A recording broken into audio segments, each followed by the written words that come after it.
Cinema నటులకు VIP protocol అంశం మరోసారి తెరపైకి వచ్చింది. ఏపీతో పాటు దేశవ్యాప్తంగా పలు ఆలయాల్లో దర్శనం కోసం వచ్చే సినీ నటులతో పాటు పలువురు ప్రముఖులకు, సెలబ్రిటీలకు అధికారులు ప్రోటోకాల్ దర్శనాలు ఇప్పించడం చూస్తూనే ఉంటాం. అలాంటిదే ఓ ఘటనపై కేరళ హైకోర్టు ఆగ్రహం వ్యక్తం చేసింది. మలయాళ నటుడు దిలీప్ కు శబరిమల దేవస్థానంలో ఇలా ప్రోటోకాల్ దర్శనం కల్పించడంపై హైకోర్టు మండిపడింది. తాజాగా శబరిమల ఆలయ దర్శనం కోసం వచ్చిన నటుడు దిలీప్ కు ట్రస్ట్ బోర్డు అధికారులు సాధారణ భక్తుల్ని ఆపి మరీ వీఐపీ ప్రోటోకాల్ దర్శనం కల్పించటాన్ని సవాల్ చేస్తూ కేరళ హైకోర్టులో పిటిషన్ దాఖలైంది.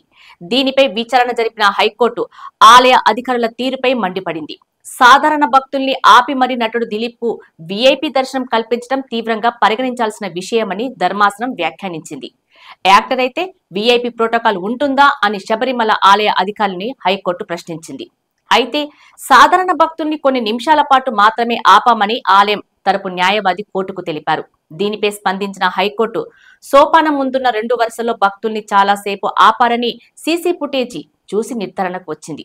డిసెంబర్ 5న జరిగిన ఈ ఘటనపై ఆగ్రహం వ్యక్తం చేసిన హైకోర్టు ఇలాంటివి మరోసారి జరగకుండా చూసుకోవాలని శబరిమల ఆలయ బోర్డుకు ఆదేశాలిచ్చింది.